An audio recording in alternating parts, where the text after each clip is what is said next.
హరి ఓం. అందరికీ ఆత్మ నమస్కారం. మన అత్తగారి గుట్ట ఇలా పూర్వం ఉండేది. పూర్వం మన అత్తగారి గుట్ట ఇలా ఉండేదండి. ఇలా ఉన్న అత్తగారి గుట్టని అతి వైభవంగా అతి సుందరంగా తయారవడానికి ఎన్ని జన్మల పుణ్య ఫలమో. ఇది ఇప్పుడు శివాలయం ఉన్నటువంటి ప్రదేశము.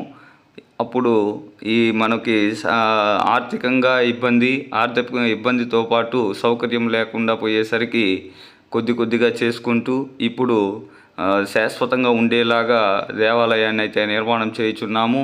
ఇక్కడ హనుమంతుల వారు కూడా 21 అడుగులతో అభయమిస్తూ కనిపిస్తారు. ఇది నూతనంగా ఏర్పడినటువంటి శివాలయం అన్నమాట. ఇక్కడ ఈ అత్తగారి గుట్ట నందు పలు కార్యక్రమాలు కూడా ముందే నిర్ణయించబడినటువంటి సంకల్పంతోనే జరుగుతున్నది. గురు పూజలు అయితేనేమి, వీరబ్రహ్మేంద్ర స్వాముల వారు చెప్పినట్లు ఊరు నా మఠాలు ఏర్పడాయి అన్నట్టు ఈ అత్తగారి గుట్టలో కూడా ఒక మఠం ఏర్పడింది. ఎంతోమందికి అన్నదాన కార్యక్రమం చేస్తూ వస్తున్నాము. ఈ యొక్క శివలింగానికి సర్పం వచ్చి చుట్టుకోవడము చాలా విశేషము. ఇక్కడ కాశీ యాత్రతో భక్తులందరినీ కూడా తీసుకువెళ్ళడం జరిగింది. చూడండి, శివరాత్రికి ఇంతమంది భక్తులతో కలకలలాడే అత్తగారి గుట్ట. ఇది నల్గొండ జిల్లాలోని బ్రహ్మంగారి గుట్టలో వెలిసి ఉన్నటువంటి బ్రహ్మంగారు.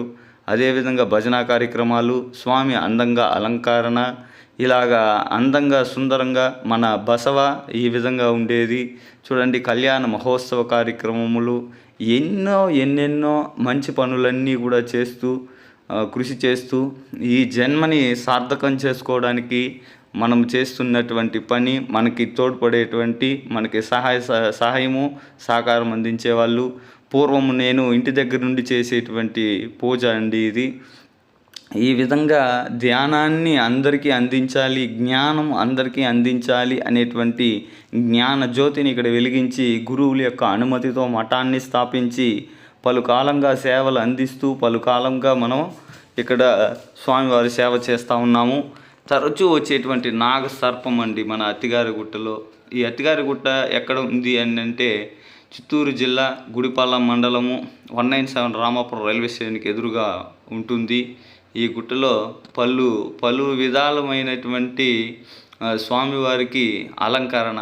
ఎవరు సోమవారం ఫోటో పెట్టంగానే చాలామంది ఇష్టపడి మరి మన శివలింగాన్ని అందరూ కూడా ఇమేజ్లో పెట్టుకోవడం జరుగుతుంది, స్టేటస్లో పెట్టుకోవడం జరుగుతుంది.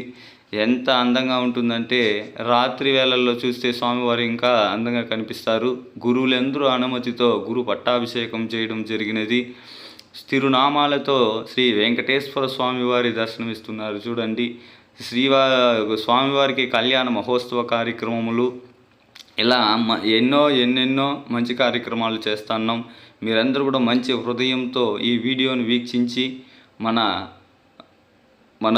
మఠానికి, మన కాశీలింగేశ్వర స్వామివారి దేవాలయ నిర్మాణం కొరకు మీ వంతు ధర్మ సహాయాన్ని అందించి మీరందరూ కూడా వీక్షించి ఇన్ని మంచి కార్యక్రమాలు జరుగుందా ఒకసారి మీ అందరికీ కూడా గుర్తు తేవడానికే ఈ వీడియోని చేయడం జరిగినది. చూడండి, ఇక్కడ ప్రతి కార్తీక పౌర్ణమికి కళ్యాణ మహోత్సవము, ప్రతి శివరాత్రికి వివిధ రకాల ద్రవ్యాలతో పూజ అలంకరణ, చిత్రా పౌర్ణమికి అన్నాభిషేకము, గురు పూర్ణమికి గురు పూజలు, ఇవన్నిటికీ చూడండి ఎంత కష్టముతో.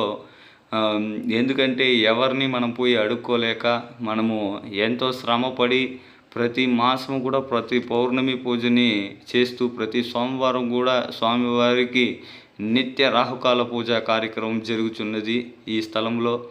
ఎందుకంటే చూడండి, కార్తీక దీపోత్సవం ఇక్కడ బాగా జరిగేది. ఈ ఉత్సవాల్లో మీరు వినుంటారు, చూసుంటారు. ఒక్కసారి మన దేవాలయాన్ని వీక్షించి మీరు కూడా స్వామివారి కృపకి పాత్రలు కండి. మీ వంతు ధర్మ సాయాన్ని అందించగలరని మీకు గుర్తుకు తేవడానికే ఈ యొక్క వీడియోని అయితే చేస్తూ ఉన్నాము. చుట్టుపక్కల ఉన్నటువంటి భక్తులంతా వీక్షించి మీకు తోచినటువంటి ధర్మ సహాయాన్ని అందించగలరని మనస్ఫూర్తిగా కోరి ప్రార్థిస్తున్నాము. మన చిత్తూరు జిల్లా గుడిపాల మండలము 13 గొల్లపల్లి గ్రామానికి సరిహద్దులో ఉంటుంది. రామాపురం రైల్వే స్టేషన్కి ఆపోజిట్లో ఉంటుందండి ఈ కొండ. చుట్టూ పచ్చటి పొలాల మధ్యలో, చుట్టూ పల్లెల మధ్యలో ఉండేటువంటి ఈ అతి గారెడుగుట్టని దర్శించి మీరు కూడా స్వామివారి కృపకు పాత్రలు కాగలరు. హరి ఓం.